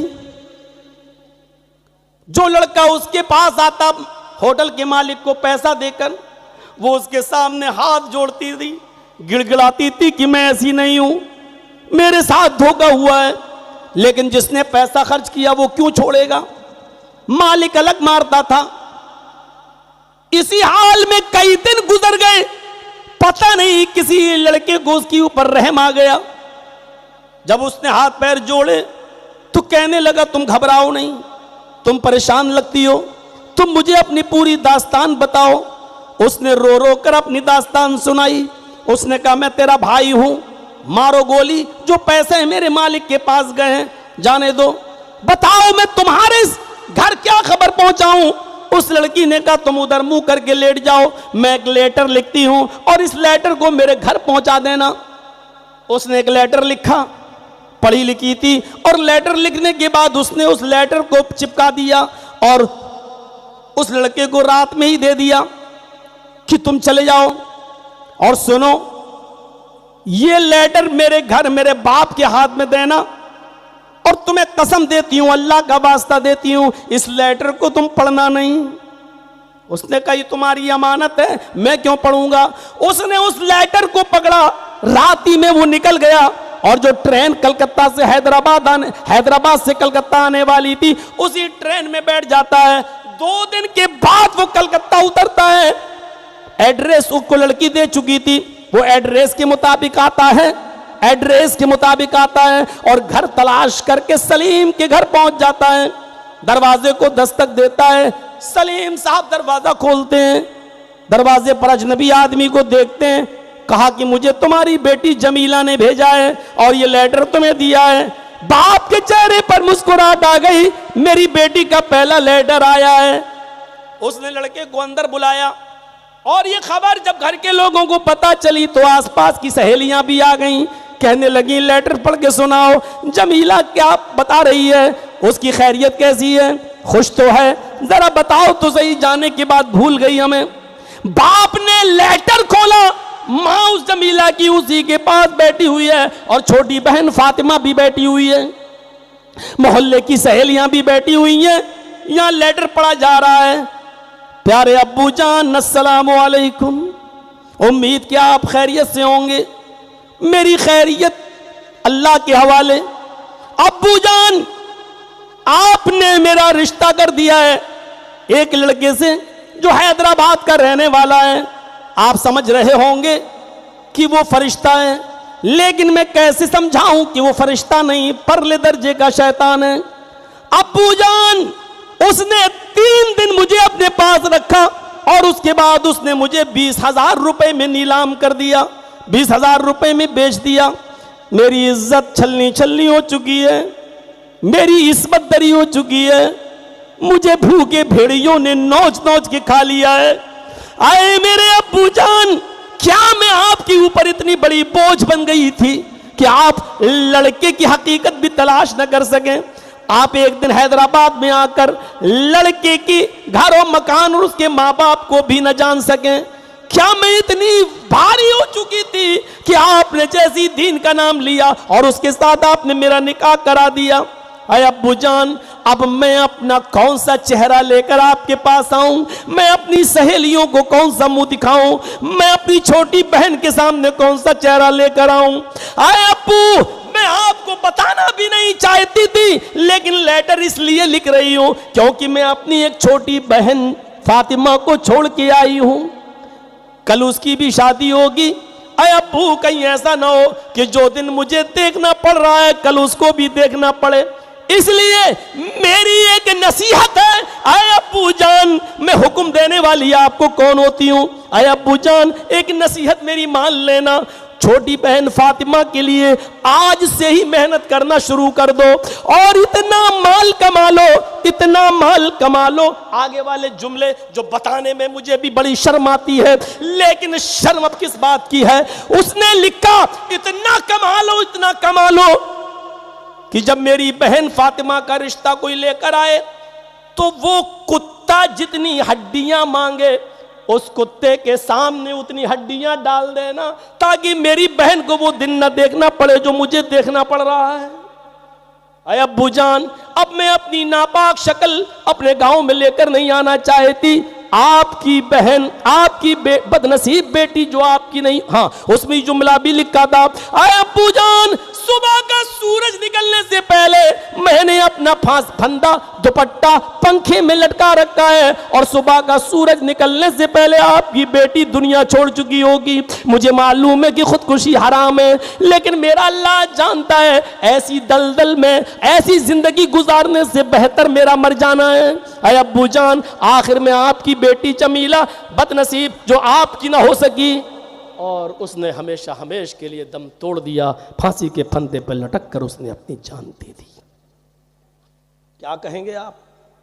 कौन जिम्मेदार है इस लड़की की खुदकुशी का? समाज, सोसाइटी, जो सामान दिखा दिखा कर देते हैं शादी के मौके पर। गरीब की लड़की जब उस शादी के सामान को देखती है तो उसकी आह निकलती है, मेरे माँ बाप इतना सामान कहां से लाएंगे? जितनी भी लड़कियां खुदकुशी करके जहेज न होने की वजह से खुदकुशी कर रही हैं, इन लड़कियों के गुनाह के साथ साथ ये गुनाह उन अमीरों की खोपड़ी पे भी डाला जाएगा जो अपनी बेटियों की शादी में लंबा चौड़ा जहेज दिखा दिखा के देते। कहां हैं आप? हालात इस हद तक पहुंच चुके हैं मेरे भाई। मैं मिल चुका हूं सलीम साहब से, मैं अच्छी तरीके से जानता हूं एक बाप का दर्द। पूछो उस आदमी से क्या गुजरती है उसकी। एक तो वाकई, उस वाकई को भी अपने सामने रखिए। बहुत बड़ा हिंदुस्तान का शायर जिसका नाम था मीर तकी मीर। कैसा शायर? तोती बोलती थी उसकी, कोई बेटा नहीं, सिर्फ एक बेटी उसकी। अपनी बेटी की शादी के लिए रिश्ता ढूंढने लगा, एक रिश्ता पसंद भी आ गया। मीर तकी मीर ने अपनी बेटी से पूछा, मीर तकी मीर की बेटी भी राजी थी, रिश्ता तय हो गया। पूरे 1 साल तक रिश्ता लगा रहा और जब 1 महीना रह गया शादी में तो लड़के ने एक लिस्ट भेज दी मीर तकी मीर के पास कि मुझे ये चाहिए, अगर आप दे सकें तो ठीक, वरना अपनी बेटी के लिए कहीं और रिश्ता देख लो। मीर तकी मीर ने उस लेटर को पढ़ा और पढ़ने के बाद सोचा तो इस नतीजे पे पहुंचे, लड़का अच्छा है, मेरी एक ही बेटी है, चलो दुकान बेच देते हैं, चलो घर भी बेच देते हैं, लड़के की फरमाइश पूरी कर देते हैं। अब हमारी ज़िंदगी के दिन भी कितने रह गए हैं, बेटी कम से कम खुश रहेगी। बेटी को नहीं बताया और लड़के के लिए वो डिमांड पूरी करने के लिए उन्होंने अपनी दुकान बेच दी। अपना घर भी बेच दिया और बेचकर पैसा भी ले लिया, लेकिन जिसको अपना घर बेचा उस आदमी से इतना कहा कि मुझे अपनी बेटी की शादी के दिन तक के लिए वो घर में रहने दो, मेरी बेटी की शादी हो जाएगी, रुखसती हो जाएगी, उसके बाद 2-4 दिन के बाद मैं और मेरी बीवी हम दोनों उस घर को छोड़ देंगे और कहीं रेंट पे, कहीं किराए पे रह लेंगे, कहीं झोंपड़ी में रह लेंगे। उसने कहा ठीक है, हम आपकी बेटी की शादी के 10 दिन के बाद आपसे घर खाली कराएंगे, आप तब तक रहिए। इधर घर की कीमत मिल गई, उधर दुकान की कीमत मिल गई, और लड़के ने जो डिमांड की थी वो सारी की सारी चीजें आ गई। इधर वो दिन भी आ गया, शादी की तारीख भी आ गई, और लड़का बारात भी लेके आ गया। इधर निकाह भी हो गया, खाना भी खिला दिया गया। अब आखिरी रस्म पूरी हो रही है, लड़की को लाल रंग के जोड़े में तैयार किया गया, उसको दुल्हन बनाया गया। मेरे भाइयों, जब वो लड़की दुल्हन बन के तैयार होती है और जब लड़के की बहनें और लड़के की खाला जब उस लड़की को दुल्हन बनाकर गाड़ी में बिठाने के लिए ले जा रही है, तब लड़की अपने बाप, उसका भाई तो था ही नहीं ना, और बहनें अपने बाप के गले से चिपक कर रोती है, कभी अपनी माँ से गले से चिपक कर रोती है।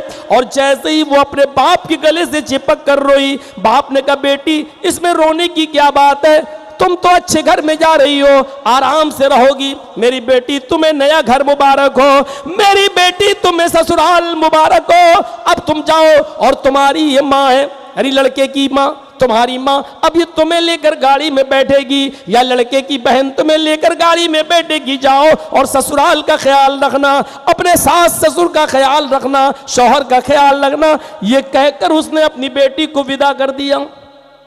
रोते हुए उसने अपने बाप के सीने से अपना सर हटाया और लड़के की बहन के साथ ये गाड़ी में बैठने जाने लगी। इतने में उसकी एक सहेली आई, वो अपनी सहेली के गले से चिपक कर रोने लगी। होता है सहेली, मेरी सहेली, अब हम अपने ससुराल जा रहे हैं, तुम यहाँ रहोगी। वो सहेली अपने गले से लगाती है और कान में कहती है, आए मीर तकी मीर की बेटी, आए मेरी दोस्त, आए मेरी सहेली, शादी तुझे आबाद हो, शादी तुझे मुबारक हो, तेरा घर तो आबाद हो गया लेकिन तेरा बाप बर्बाद हो गया। उसके मुंह से बस इतना निकला, मेरी सहेली तेरा घर तो आबाद हो गया लेकिन तेरा बाप बर्बाद हो गया। वो अलग ले गई रोते हुए, मेरी सहेली तुम्हें दोस्ती का वास्ता, मुझे बताओ क्या हुआ। उस सहेली ने रोते हुए बताया, तुम्हें नहीं पता? कहा नहीं, तुम्हारे बाप की दुकान बिक गई, जिस घर में तुम पली हो, बड़ी हो, पल बढ़कर जवान हुई हो, तुम्हारे जाने के बाद 10 दिन के बाद यह घर भी तुम्हारे बाप को छोड़ना पड़ेगा। यह सब कैसे हुआ? कहा यह लिस्ट तुम्हारे शौहर ने शादी से पहले दी थी और तुम्हारे बाप ने रिश्ता अच्छा समझकर इस शर्त को कबूल कर लिया, दुकान बेच दी, मकान बेच दिया, सिर्फ तेरी खुशी के लिए। इधर जल्दी से वो सहेलियां आ गईं और लड़के की बहनें और खाला वगैरह, और कहा बेटी चलो देर हो जाएगी, जल्दी चलना। उसको उठाकर कार में बिठा दिया। 2 घंटे का सफर, लड़की ससुराल पहुंच जाती है। अब उस इलाके की लड़कियां दुल्हन को देखने आती हैं। 2 घंटे वहां निशाने सितम बनी रही। रात का तकरीबन 12-1 बज गया, तब लड़की का कमरा खाली कराया गया और फिर उसके शौहर को अपनी बीवी के रूम में भेजा गया। जैसे ही वो बेड पर बैठता है लड़का और अपनी बीवी के सर से ओढ़नी को उतारकर उसके बाल को पकड़ना चाहता है, लड़की अपने शौहर के हाथ को हटाकर कहती है, मुझे टेंशन है, मेरे सिर में दर्द है, आज तुम हमसे बिल्कुल बात नहीं करो, चलो तुम यहां सो जाओ, मुझे भी थोड़ा घबराहट हो रही है। कहने लगा, क्या कह रही हो तुम? आज की रात हर लड़के और लड़की को इंतजार होता है, ये अरमानों वाली रात होती है और तुम ऐसा कह रही हो। उसने सीधे कहा, सुनो, तुमने मुझसे प्यार ही कब किया? तुम्हें तो मेरे बाप की दौलत से प्यार था, मेरे बाप की दुकान बिकवा दी, मेरे बाप का मकान बिकवा दिया। अगर ये बात मुझे एक दिन पहले भी मालूम हो जाती तो तेरे इस रिश्ते को मैं अपनी चप्पल की नोक पे ठुकरा देती। तुम जिस मालो दौलत से मोहब्बत करते हो वो नीचे रखा हुआ है तुम्हारी अम्मा के पास, जाओ उसी के साथ सो जाओ, हमारे इस रूम को आज के लिए खाली कर दो। उसने जिद की कि देखो, ये बहस करने के लिए पूरी जिंदगी पड़ी है, आज की रात तो हुज्जतों में ना गुजारो। उसने हाथ पकड़ के खींचना चाहा, लड़की बेड से गिर गई, और जैसी बेड से गिरी कि लड़की की रूह कब से उनसुरी से परवास कर गई। मीर तकी मीर की बेटी को हार्ट अटैक पड़ा और मर गई। जंगल में आग की तरह खबर फैल जाती है, अभी अभी आई और उसका इंतकाल हो गया। सुबह तक यह खबर पूरे इलाके में फैल गई। इधर मीर तकी मीर फजर की नमाज पढ़ने के लिए अपने मोहल्ले की मस्जिद में गए और वहां चर्चे हुए तो पता चला कि मेरी बेटी ससुराल में इंतकाल कर गई। जब तक फजर की नमाज पूरी हुई, ससुराल से भी कुछ लोग आ गए लड़की की, और मीर तकी मीर से कहा आपकी बेटी को हार्ट अटैक पड़ा और वो खत्म हो गई। मीर तकी मीर की बेटी ने अपनी बीवी को से बोला, चलो बेटी का इंतकाल हो गया। तो फिर वही सहेली सामने आई, कहने लगी मीर तकी मीर से, आपकी बेटी को हार्ट अटैक नहीं पड़ा, आपकी बेटी को मैंने बता दिया कि तेरा घर आबाद हो गया, लेकिन तेरा बाप बर्बाद हो गया। इस सदमे ने तेरी बेटी की जान ले ली। मीर तकी मीर अपनी बीवी को लेके जाते हैं, सुबह के 9 बज चुके हैं। बीवी तो घर के अंदर चली गई, मीर तकी मीर जा रहे हैं बेटी की ससुराल, तो उनको रोक दिया गया। अभी तुम्हारी बेटी को गुस्ल दिया जा रहा है, अभी तुम अपनी बेटी को नहीं देख सकते। वो बाहर बैठ गए। थोड़ी देर के बाद सफेद रंग के कफन से बेटी को लपेट दिया गया, नाक में कॉटन रुई लगा दी गई, और फिर मीर तकी मीर को खबर दी गई, आइए और अपनी बेटी की लाश को देख लो। मीर तकी मीर जैसे ही घर के अंदर जाते हैं और अपनी बेटी के चेहरे पर नजर डालते हैं, रोते हुए मीर तकी मीर का हाल बुरा है। अपनी बेटी के कफन पर नजर डालते हैं, कहते हैं मेरी बेटी, मैंने तो लाल रंग के कपड़े में सुर्ख जोड़े में तुझे रुखसत किया था, ये सफेद रंग का कफन तो मैंने तुझे नहीं दिया, ये सफेद रंग का कफन कहां से आया? मीर तकी मीर का दामाद कहता, अब्बू क्या बोले जले जा रहे हो? अच्छा तुम तो शौहर हो, दामाद हो मेरे, अच्छा वो लिस्ट लाओ कहाँ है जो तुमने सामान मांगा था मुझसे? उसने कहा अब्बू वो लिस्ट तो आप ही के पास है, हमने आप ही को दी। मीर तकी मीर कहते हाँ हाँ वो तो मुझे दी थी, तभी तो मैंने इंतजाम किया। जेब में हाथ डाला, लिस्ट निकाली, कहा मेरे दामाद इसमें कफन कहाँ लिखा हुआ है? तुमने जो चीजें मांगी थी वो सब है, ये कफन कहाँ है? ये तो मैंने नहीं तुमने नहीं लिखा था। कहा आपको क्या हो गया है? कहा मैं यही तो जानना चाहता हूं कि तुम कफन लिखना क्यों भूल गए थे? सब कुछ तुमने मांग लिया, सिर्फ मेरी बेटी को तुमने कफन दिया। काश ये कफन भी लिख देते ताकि मेरी बेटी के जिस्म पर वही कफन होता और तेरे घर का कोई चीज मेरी बेटी के सर पे जिस्म पे ना होती। क्या समझते हो तुम अपने आप को? मेरी बेटी को हार्ट अटैक पड़ सकता है। अरे मेरी बेटी को तेरे जहेज की लिस्ट ने सदमे में पहुंचाकर उसका हार्ट फेल हुआ है, हार्ट अटैक हुआ है, उस डिमांड ने किया है।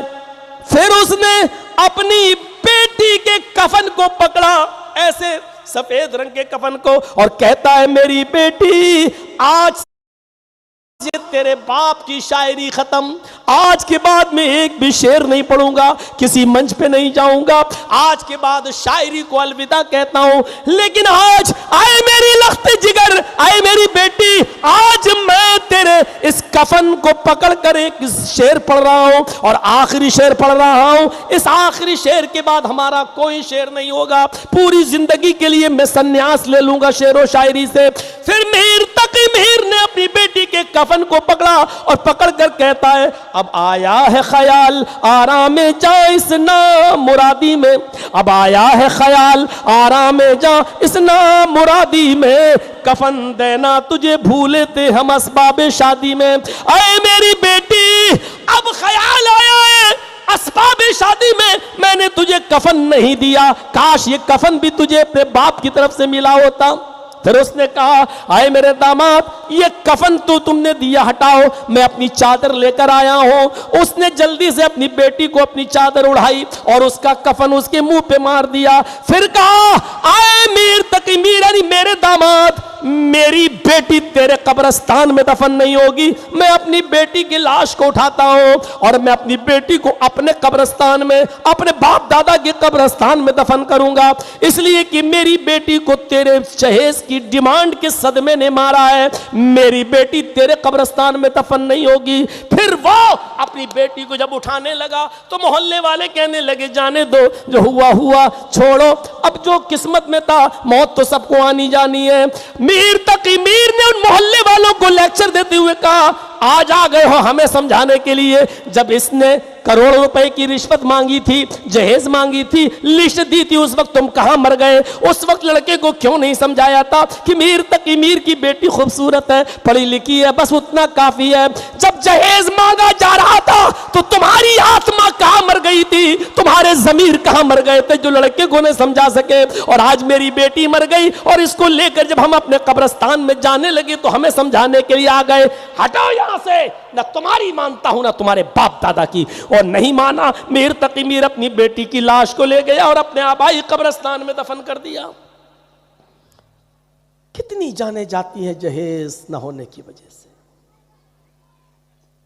हर चीज आप तय कर लेते हैं, हर चीज आप समाज में पंचायत बिठा के तय कर लेते हैं। यह तय क्यों नहीं होता कि जो जहेज देगा उसका बाइकाट, जो जहेज लेगा उसका बाइकाट? इस इलाके के और इस बस्ती के मौलवी ये तय क्यों नहीं करते कि जहां जहेज लिया और दिया जाएगा वहां हम निकाह पढ़ाने के लिए नहीं जाएंगे? ये सब पंचायतों में तय क्यों नहीं होता है? अभी कोई लड़का लड़की लेके भाग जाए, अभी पंचायत बैठ जाएगी और इसको इतनी सजा, इसको इतनी सजा, सारी सजा लड़के को दी जाती है। 5 लाख जुर्माना दो, तुम लेके भागे। अरे लड़की की मर्जी ना होती तो लड़का लेके भागता, लड़की की मर्जी भी भागने में शामिल है, लेकिन सजा सिर्फ लड़के को दी जाती है। 2 लाख, 3 लाख, 5 लाख का जुर्माना, यह कौन सा फैसला है? और ऐसा फैसला जिस पंचायत में होता है, कयामत के दिन अल्लाह की पंचायत में आए पंचायतियों तुम्हें घसीटा जाएगा। सिर्फ लड़के पर जुर्माना लगाकर लड़की को आजाद कर देते हो। अल्लाह के आजाब से डरो, कयामत के दिन तुम उसके फैसले से नहीं बच सकते हो। इंसाफ करो तो साफ इंसाफ करो। जब कुरान ये बता रहा है कि लड़के और लड़की में जब गलत काम होता है तो उसमें लड़की की जिम्मेदारी ज्यादा होती है। जब लड़का लड़की एक दूसरे को लेकर भागते हैं तो उसमें लड़की का किरदार ज्यादा होता है। तो आप सिर्फ लड़के को सजा देने वाले कौन होते हो? जब कुरान ने यह कहा है, अज़्ज़ानियतु वज़्ज़ानी फजलिदू कुल्ला वाहिदतिन मिनहुमा मियता जल्दा, जिनाकार लड़की और जिनाकार लड़के दोनों को 100 कोड़े मारो। पहले लड़की का लफ्ज, बाद में लड़के का लफ्ज। पहले लड़की के लिए कहा जिना करने वाली लड़की, बाद में कहा जिना करने वाला लड़का।